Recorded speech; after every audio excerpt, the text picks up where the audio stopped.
Student, I hope you all are fine and doing well. So today we will start chapter 3 of geography, the changing earth. As we know that for thousands of years people believe that continents were fixed in their position.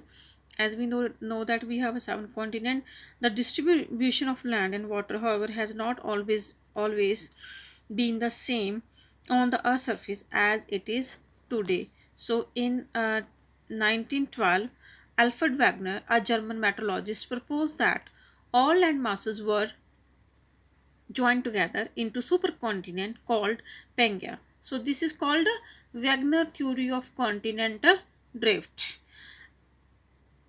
And further, plate tectonics, the earth crust is cracked and the pieces of the earth crust formed by the cracks are called tectonic plates. There are 6 major and 20 minor plates, all of which float independently.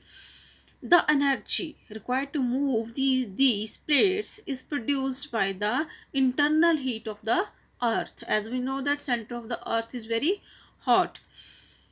Then the surface area of the plate is very large in comparison to their thickness.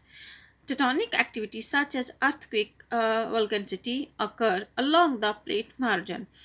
The plates are continuously moving, and this movement help to form a volcanoes. So further, there are two forces which affect the earth crust. So we can categorize these forces into two categories: endogenic forces and exogenic forces. Endogenic forces are those forces which originate within the earth. The endogenic forces can produce sudden or slow movement or both. These forces also cause horizontal and vertical movement. Then exogenic. Exogenic forces which originate on the surface of the earth are called exogenic forces. So we will do the detailed study about endogenic forces. So there are 20 lithospheric plates of different size. These are commonly known as tectonic plates. Endogenic forces cause sudden forces like earthquake, tsunami, volcano, and change in the earth land landscape. In endogenic forces, so first we will do about the volcanoes. Yes, in the past volcanoes was known as a mountain of the fire. It is a circular opening through which hot molten material erupt. This is called vent. Sometime opening can be long crack, which is called fissure. So there are three type of volcano: active volcano, dormant volcano, and extinct volcano. So first we have a active volcano. Active volcano are those volcano which erupt frequently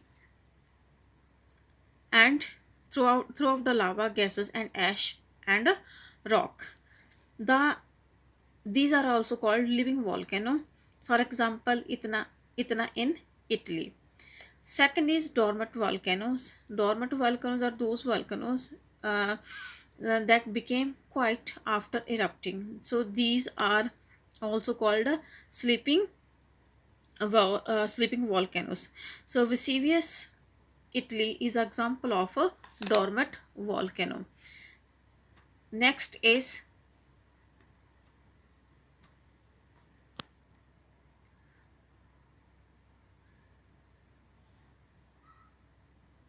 so in the last there is a third type of volcano, Asting's volcano.